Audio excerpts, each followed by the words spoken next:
deep low country of South Carolina, where moss sways from ancient oaks and the air carries a heavy silence. Power often lies not in politics or money, but in family names.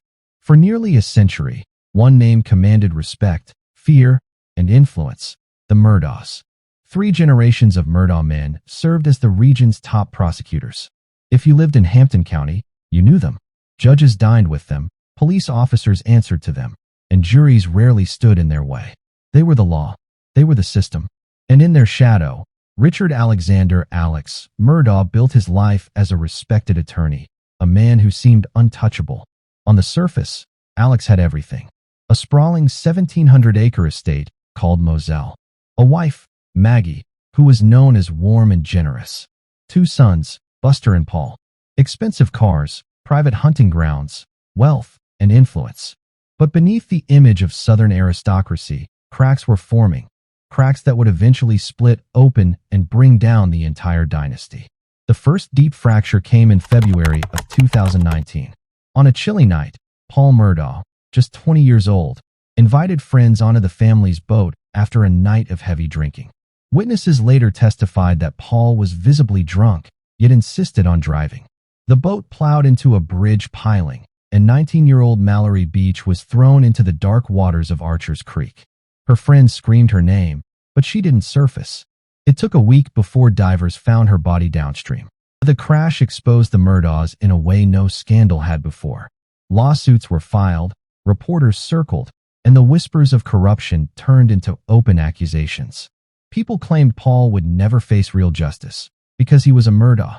And though he was charged with boating under the influence causing death, the family's reach meant the case dragged slowly, weighed down by influence and delays. The Lowcountry was beginning to see the dynasty for what it was. 2 years later, on June 7, 2021, the unraveling reached its darkest moment. At 10:07 p.m., Culleton County dispatchers received a frantic 911 call. The caller was Alex Murdaugh.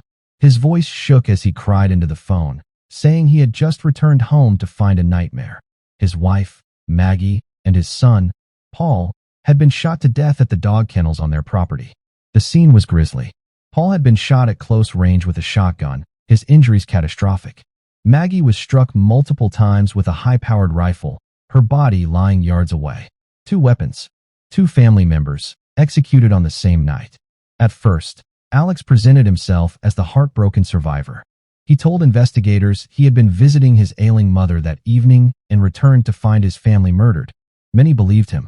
After all, who could suspect a man who had just lost his wife and son? But the investigators weren't convinced. As the investigation deepened, Alex's carefully guarded world began to collapse. Detectives uncovered a web of financial crimes so elaborate it stunned even seasoned prosecutors. Alex had stolen millions of dollars from clients, people who trusted him, people he promised to protect. He stole from accident victims, from grieving families, even from the sons of his own housekeeper, who had mysteriously died after a fall at his home years earlier. They also learned about his hidden addiction. For decades, Alex had been using opioids, a secret he kept while maintaining his image as a respected lawyer. His finances were in ruins, his debts closing in. And on the very day of the murders, his law firm had confronted him about millions of dollars missing from the accounts. Then came the evidence that destroyed his story completely. Investigators recovered a video from Paul's phone. Recorded at the dog kennels just minutes before the murders, it captured the barking of dogs, the voices of friends, and in the background, unmistakably, the voice of Alex Murdaugh. The man who swore he wasn't there was suddenly caught by his own son's camera. His alibi was gone. The walls pressed tighter. And then, in September of 2021, a strange twist. News broke that Alex himself had been shot in the head on a rural road. At first, headlines screamed of an assassination attempt. But soon the truth spilled out.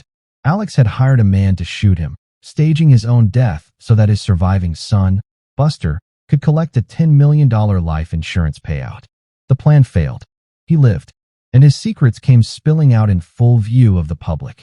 By January 2023, the stage was set for one of the most watched trials in American history.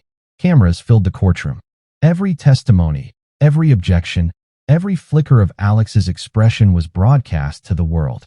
The prosecution painted Alex as a man trapped in a corner, facing financial ruin, about to be exposed as a fraud, addicted to pills, and desperate to escape. They argued that on the night of June 7th, he killed Maggie and Paul in cold blood, believing the tragedy would buy him sympathy and distract from his crumbling empire.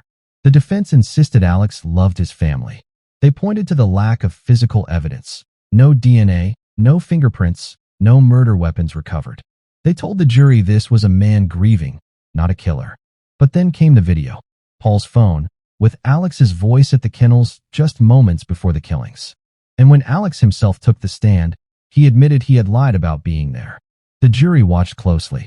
They saw a man who lied easily, even under oath. After 6 weeks of testimony and just 3 hours of deliberation, the verdict was read. Guilty. On March 3, 2023, Alex Murdaugh was sentenced to 2 consecutive life sentences without the possibility of parole. The dynasty was finished, but the story didn't end there. Even from prison, Alex faces dozens of additional charges: fraud, money laundering, theft. Millions stolen from vulnerable clients whose lives he was supposed to protect. The lawsuits pile up, and the name Murdaugh, once a symbol of power, is now synonymous with betrayal. For the people of South Carolina's Lowcountry, the case left scars.